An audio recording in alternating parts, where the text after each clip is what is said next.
Insurance अब जो है इंश्योरेंस कंपनी की एक माफिया है। फिर मैंने इसकी एक रील बनाई और रील मैंने सोशल मीडिया पे डाली। मैंने जो फ्रॉड के केसेस निकल के आए और सबसे बड़ा रीज़न निकल के आया कि भाई ये जो इनका जो फ्रॉड निकल के आया, स्कैम निकल के आया इस माफिया का, इंश्योरेंस माफिया कहूँगा मैं। टॉर्चर हुआ वो कहाँ गया, मतलब वो भी तो मायने रखता है। उतने दिन खराब हुए, इस पर जो है एक सख्त गाइडलाइन बनानी चाहिए। और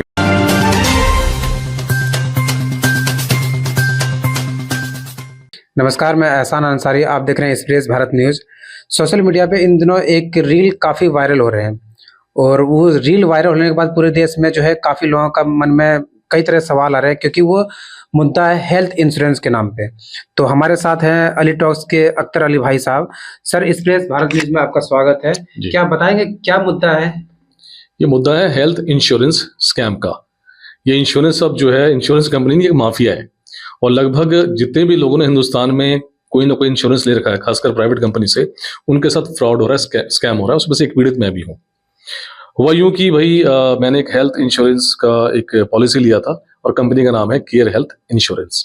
ओके, तो तमाम किस्म के वादे किए कि भाई 24 घंटे एडमिट होना होता है, फिर सारा कुछ कंपनी देख लेगी, ये कर लेगी, वो कर लेगी, कैशलेस है, ऐसा है, वैसा है। तो ठीक है, हमने कहा भाई अब नौबत आ गई। मेरा बेटा पिछले 2024 में नवंबर में बीमार पड़ा। वो मामला थोड़ा सीरियस था, तो पहले दीनदयाल उपाध्याय में हम ले गए दिल्ली में अस्पताल में। तो उन्होंने जो है केस की गंभीरता को देखते हुए एडमिशन ले लिया। वहाँ मामला थोड़ा बना नहीं, इलाज सही से हो नहीं पा रहा था, तो उन्होंने रेफर कर दिया। रेफर करते ही मैं ले गया गंगाराम, और गंगाराम पहुंचते ही मैंने अपने एजेंट को फोन किया, तो उसने फिर से दिलासा दिया, ऐसा है वैसा, हम देख लेंगे, ये कर लेंगे, वो कर लेंगे, आप ये करो वो करो। तो इसी दौरान उसने ये भी कहा कि आप इलाज कराओ, मैं सारा कुछ रिम्बर्स करा दूंगा मैं। तो मैं उसकी बातों में आ गया। मैंने कहा ठीक है भाई, मुझे क्या दिक्कत है भाई, इलाज हो गया, बेटा ठीक हो गया, ठीक है, पैसे मैंने दे दिए। तो जब मैंने उसको बोला भाई आप देखो, तो उसने कुछ कागज मंगाए और एक हफ्ते बाद क्या बोलता है वो कि भाई ये तो कंपनी ने क्लेम रिजेक्ट कर दिया और रीजन भी क्या दिया कि ये जनरल ओपीडी में हो सकता था ये। तो मैंने फिर प्रेशर बनाया थोड़ा सा, तो उन्होंने एक दो डॉक्यूमेंट्स फिर से मंगाए मेरे से, ये ले आओ, वो ले आओ, ये ले आओ, एक बार और करके देखते हैं। और फिर 10-15 दिन बाद फिर एक और रिपोर्ट आई कि भी कंपनी ने जो क्लेम रिजेक्ट कर दिया। ये तो, और बहाना क्या था कि ये जनरल ओपीडी में हो सकता था। तब मैंने जाके अपना परिचय दिया कि मैं एक जर्नलिस्ट हूँ और एक सोशल मीडिया इन्फ्लुएंसर भी हूँ। अगर आप इस केस को सीरियसली नहीं लेंगे तो फिर मैं ले लूंगा, क्योंकि ये सिर्फ अब मेरा मुद्दा नहीं रह गया, तो देश का मुद्दा बन चुका है ये तो। और फ्रॉड मुझे साफ साफ नजर आ रहा था। तब मैंने उनको एक बात कही वहां पर, और मैंने पूरे मैनेजर के पैनल को बिठाया है। दिल्ली के डिस्ट्रिक्ट सेंटर में इसका ऑफिस है केयर हेल्थ इंश्योरेंस का। सबको बिठाया, 4-5 वो लोग थे, बड़े ऑफिशियल लोग थे। मैंने कहा मुझे एक बात का जवाब चाहिए कि क्या दीनदयाल उपाध्याय के डॉक्टर सक्षम नहीं थे, पढ़े लिखे नहीं थे, या तजुर्बा नहीं था, या फिर जो गंगाराम के डॉक्टर है वो एक्सपीरियंस नहीं है? गंगाराम तो बहुत बड़ा अस्पताल है। या वो डॉक्टर जो वहां बैठे हुए हैं एसी रूम में, और एसी रूम में बैठ के रिपोर्ट्स देखकर, ये देख के, वो देख के अपने वो सुना रहे हैं, क्या नाम है, एक नतीजा सुना रहे हैं भाई कि भाई नहीं ये तो ओपीडी में हो सकता था। मैंने कहा इसको देखो, सीरियसली करो। फिर उन्होंने 2-3 कागज और मंगाए मेरे से, जिसमें था एक मेडिकल रिकॉर्ड कुछ होता है। स्पेशली मैं अपने कई दिन खराब करके मैंने वो कागज वो मंगवाया, वो भी दिया। तो फिर 10 दिन बाद फिर रिपोर्ट आई कि नहीं जी, ये आपको क्लेम जो है नहीं मिलेगा, क्योंकि ये तो केस जनरल ओपीडी का बनता है। भाई दीनदयाल उपाध्याय वाले क्या पागल थे जो इमरजेंसी केस को देखते हुए, जो सरकारी अस्पताल है, उन्होंने मेरे बेटे का एडमिशन लिया? क्या गंगाराम वाले पागल थे कि जब वो डॉक्टर जो है बहुत ऊंची हस्ती के हैं, बहुत पढ़े लिखे, अमेरिका से डिग्री लेके आए हैं, और ये लोग कुछ नहीं है? पहला सवाल तो ये आता है। दूसरा, फिर मैंने इसकी एक रील बनाई और रील मैंने सोशल मीडिया पे डाली मैंने।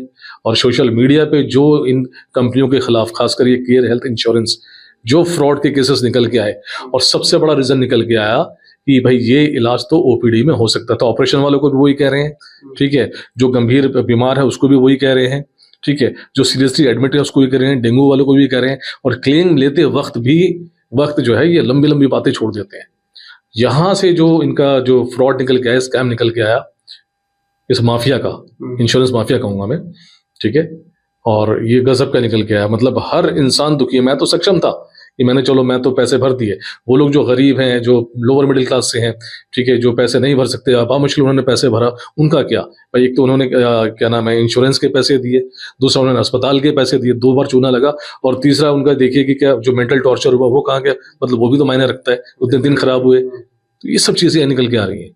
आपके वहां से निकलने के बाद आपको ये लगा कि हम हेल्थ केयर इंश्योरेंस वाला वो मुझे ठग लिए, और जो आपने रील बनाया, रील बनाने के बाद काफी लोग जो है कमेंट्स आ रहे हैं, काफी लोगों के मन में हाँ हजारों लाखों लोग सवाल कर रहे हैं कि क्या इंश्योरेंस लेना चाहिए, क्योंकि इंश्योरेंस लोग इसलिए लेते हैं कि भविष्य में कि अगर हमें कुछ ऐसा मेडिकल इश्यू आता है तो हमें इलाज कराने में कोई दिक्कत परेशानी ना हो। तो जो आपने रील बनाने के बाद और जो वायरल होने के बाद कई लोगों का सवाल आ रहे हैं, तो उन सवालों का जवाब क्या देना चाहते हैं? भाई हेल्थ इंश्योरेंस आप लो या ना लो ये आपके ऊपर है, लेकिन आप पहले जो है लिखित तौर पे ले लो या आप शर्तें पढ़ लो, ठीक है? क्योंकि ये लोग पता है बड़े चालाक होते हैं, ये आपकी पुरानी से पुरानी बीमारी को उखेड़ेंगे, ठीक है कि नहीं, तो ऐसा था इस वजह से हमने नहीं दिया, ठीक, ऐसा कोई पॉइंट ये ढूंढने की कोशिश करते हैं इससे क्लेम ना देना पड़े। और कई बड़ी बड़ी कंपनियों का नाम आ रहे हैं, तो जो भी इंश्योरेंस लेने जा रहा है अपने एजेंट से एक एक चीज पूछे, कागज पे लिखवाए, टर्म्स एंड कंडीशंस समझे, उसके बाद ही वो क्लेम ले, ये चीज होनी चाहिए। क्या ऐसे जो माफिया है इंश्योरेंस वाला जो चलाते हैं ऐसे लोगों को ठगने के लिए, और क्या ऐसे सरकार को कुछ गाइडलाइंस बनाना चाहिए ताकि पब्लिक ना ठगाए महसूस करे अपने? वीडियो इसलिए डाली गई है कि मेरी बात जो है सरकार तक पहुंचे, समाज तक तो पहुंच गई, ठीक है? अब सरकार तक पहुंचनी जरूरी है कि भाई एक आम आदमी बड़ी मुश्किल से जो है क्लेम के पैसे, इंश्योरेंस के पैसे भरता है, पॉलिसी के पैसे भरता है, और एंड टाइम पे उसको जब चारों तरफ से निराशा मिलती है तो सोचो उसके दिल पे क्या गुजरती होगी। तो सरकार को जो है एक सख्त गाइडलाइन बनानी चाहिए, और एक किस्म से महा ठगी कहूंगा मैं इसको। क्या कंपनी आपका वीडियो वायरल होने के बाद कंपनी तरफ से आपको कोई बुलावा है, कोई कॉल आया है? हाँ बिल्कुल कॉल आया था। आइए बैठिए, हमसे बात कीजिए। बिल्कुल, मैं तो एक बात बताने भूल गया, मैं बीच में मुझे हेड ऑफिस से भी कॉल आया, ठीक है? हेड ऑफिस वालों ने कहा कि भाई ऐसे बात है और ये है वो है, तो मैंने कहा जी मेरे डॉक्टर्स के पैनल से मेरी बात कराओ, तो उन्होंने हाथ खड़े कर दिए कि भाई डॉक्टर से तो आपकी बात हो नहीं सकती। तो मैंने कहा being a journalist and being an influencer मेरे पास तो बहुत सारे सवाल हैं, ठीक है? वो सवाल तो पूछना चाहता हूँ, ऑन रिकॉर्ड पूछना चाहता हूँ, वो दुनिया देखे। तो उन्होंने हाथ खड़ा कर दिया। फिर रील वायरल होने के बाद फिर कंपनी की तरफ से कॉल आया कि एक बार हम फिर से जो है आपके इस चीज को हम देखते हैं, इसका कुछ शॉर्ट आउट करते हैं, ये करते हैं वो करते हैं। तो मैंने उस समय साफ मना कर दिया कि भले ही आप जो है कुछ पैसे मेरे से एक्स्ट्रा ले लो, मुझे नहीं चाहिए, ठीक है? अगर आप इतने भिखारी किस्म के लोग हो, ठीक है, लेकिन ये जो आप ठग रहे हो ना, और जो गरीब लोगों को जो आप जो लाचार लोगों को, हाँ बिल्कुल बिल्कुल ठग रहे हो, उनकी भावना से खिलवाड़ कर रहे हो, इलाज के वक्त तो कितना मेंटली डिस्टर्ब होता है, ठीक है? तो ये सही नहीं है, इसका जवाब तो आपको देना पड़ेगा। तो आप सरकार साहब क्या मांग करना चाहते हैं? मैं सरकार से मांग करना चाहता हूं कि जितनी भी ये कंपनियां हैं इसकी एक सख्त गाइडलाइन आए, ठीक है ना, और बिल्कुल क्लियर गाइडलाइन आए कि ऐसा कोई बहाना ना ढूंढे कि भाई जिसकी वजह से इनको क्लेम ना देना पड़े, ठीक है? आम जनता तो उसमें से 50% तो कम पढ़ी लिखी है, जो पढ़ी लिखी है, ठीक है, वो भी कच्चा खाया थे। जब मेरे जैसे को उन्होंने बेवकूफ बना दिया, ठीक है, तो सोचो आम पब्लिक का क्या होता होगा। सरकार को जो है इस पे सख्त रवैया अपनाना चाहिए, और कोई भी इसमें दोषी पाया जाता है तो सख्त से सख्त सजा मिले, और ऐसी कंपनियों का लाइसेंस रद्द करना चाहिए। चलिए, धन्यवाद।